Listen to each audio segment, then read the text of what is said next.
프레데터 시리즈의 신작이 개봉했습니다. 첫날부터 박스오피스 1위에 오르며 시리즈의 명성을 입증했는데요. 다른 건 모르겠지만 이건 확실합니다. 제가 봤던 영웅서사의 주인공 중 가장 치명적인 외모를 가진 캐릭터가 등장하는 영화라는 거죠. 결론부터 말하자면 재미만 놓고 봤을 때 올해 봤던 외국 영화 중 F1 더 무비 다음으로 재밌게 보고 왔습니다. 사실 이렇게까지 이 영화를 재밌게 보게 될 거라고는 생각하지 못했는데요. 일단 프레데터 시리즈의 깊은 팬이 아니었고 주인공도 괴팍하게 생긴 게 이입하기 어려울 것 같았습니다. 그리고 영화가 전체적으로 어두워 답답하다는 느낌도 있었죠. 지금부터는 프레데터 죽음의 땅의 어떤 점이 좋았는지, 그리고 이 영화가 무엇을 말하고 있었는지 하나씩 이야기해 보겠습니다. 1987년 개봉한 영화 프레데터는 발달한 문명을 가진 외계 생명체가 인간을 사냥하고 주인공들이 이들과 맞서 싸우는 이야기였습니다. 프레데터는 인간을 잔혹하게 죽이는 존재로 등장해 보는 이를 떨게 했죠. 터미네이터 시리즈의 아놀드 슈왈제네거가 이 괴생명체와 맞서 싸우는 역할을 맡았습니다. 이 영화는 이후 시리즈로 제작될 만큼 많은 사랑을 받았고 지금까지 이어지고 있는데요. SF 장르를 대표하는 걸작 에이리언 시리즈와 세계관을 공유하는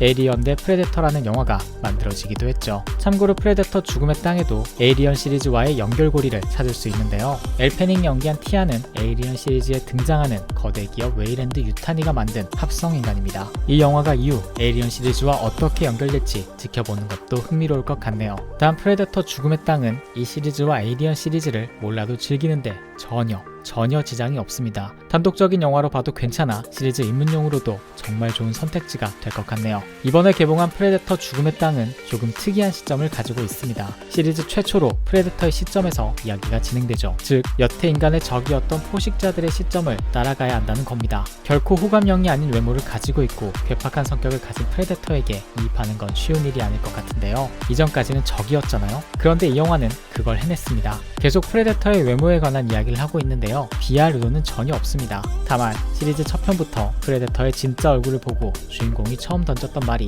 비속어와 함께 정말 못생겼네 였다는 걸 생각하면 애초에 비호감형 외형을 지닌 캐릭터로 설정됐다는 걸 알 수 있습니다. 그렇다면 이번 영화는 관객과 주인공 덱의 거리를 어떻게 좁혀나갔을까요? 우선 연민의 감정을 갖게 했습니다. 프레데터인 덱은 영화의 시작부터 아버지로부터 버림받고 또 형제를 잃게 됩니다. 그는 전사로서의 능력을 중시하는 자신의 종족 내에서 채영이자가 인정을 받지 못하죠. 아버지에게도 쓸모없는 아들 취급을 받고 그래서 제거당할 위기를 맞게 됩니다. 그때 자신을 아끼던 형제가 목숨을 바쳐 덱을 구하면서 덱의 여행이 시작되죠. 프레데터 죽음의 땅은 주인공 덱을 결함이 있는 외톨이로 설정하면서 연민의 감정을 갖게 합니다. 그리고 부족하고 미성숙한 존재가 성장하는 서사라는 점을 내세워 관객과의 공감대를 형성하려 했죠. 프레데터 죽음의 땅의 또 다른 매력은 코믹함입니다. 대놓고 웃기지는 않지만 은은하게 잽을 때리며 무거운 분위기를 환기하죠. 여기엔 티아의 명랑함이 큰 역할을 합니다. 엘 패닝의 세련된 이미지와 밝은 에너지가 유독 빛나는 작품이죠. 티아는 다리가 망가진 상황에서도 긍정적인 태도로 덱과 공조하려 하는데요. 절체절명의 순간에도 동요 없이 위트 있는 대사를 던지죠. 독불장군 같은 덱과의 케미가 특히 재밌습니다. 덱은 티아를 도구라고 생각하고 소통이 아닌 명령을 하려고 하죠. 티아가 소통을 시도하지만 덱은 그걸 무시합니다. 그래서 이 영화는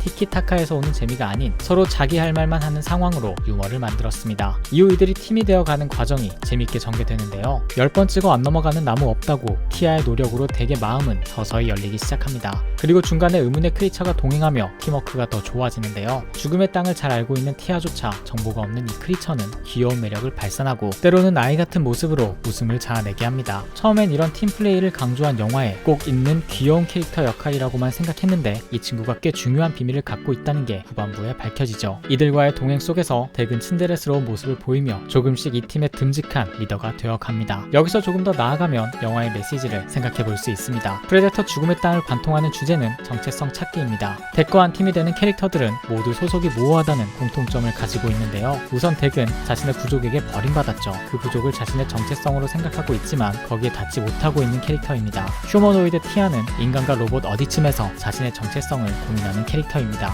인간의 명령에 따라 움직이지만 영화가 진행될수록 이 명령에 의문을 품게 되죠. 끝으로 우연히 만난 크리처는 아예 정체가 불분명합니다. 소속 자체를 알 수가 없죠. 이 세 캐릭터는 함께 죽음의 땅을 여행하며 자신이 누구인 누구인지 또 누구와 어떻게 행동해야 하는지를 선택하게 됩니다. 영화를 더 특별하게 만드는 건 이들이 여행하는 행성입니다. 영화엔 죽음의 땅이라는 부제가 붙어 있는데 관람 후엔 탁월한 제목이었다는 걸 알 수 있죠. 칼날처럼 날카롭고 단단한 풀, 마비가스를 뿜는 식물, 치명적인 액체를 뱉는 크리처 등 영화 속 죽음의 땅은 지구에서 보긴 힘든 생명체로 가득 차 있습니다. 신비한 이미지로 호기심을 자극하는 덕분에 미지의 영역을 탐험한다는 느낌도 받을 수 있죠. 그리고 크리처들의 특성을 잘 살린 독특한 액션도 만날 수 있습니다. 단순한 배경으로 보였던 이 크리처들은 영화의 후반부에 재등장하는데요. 모든 것을 잃었던 덱은 죽음의 땅에 있는 크리처와 자원을 적재적소에 활용하며 더 강한 전사로 재탄생합니다. 모험 중 스쳐 지나간 것들 하나하나가 덱의 성장과 밀접한 연관이 있는 요소로 활약하는 걸 볼 수 있는데요. 영화의 클라이맥스를 보면서 이 영화가 이야기 설계를 참 잘했다는 생각을 했습니다. 앞서 가볍게 지나간 장면이 복선이 될 수 있게 만들어져 있었죠. 죽음의 땅이 하나의 캐릭터로서 역할을 하고 있었습니다. 영화의 모든 컷은 나름의 의미를 가져야 한다고 생각을 하는데 그런 면에서 프레데터 죽음의 땅은 버릴 장면이 없는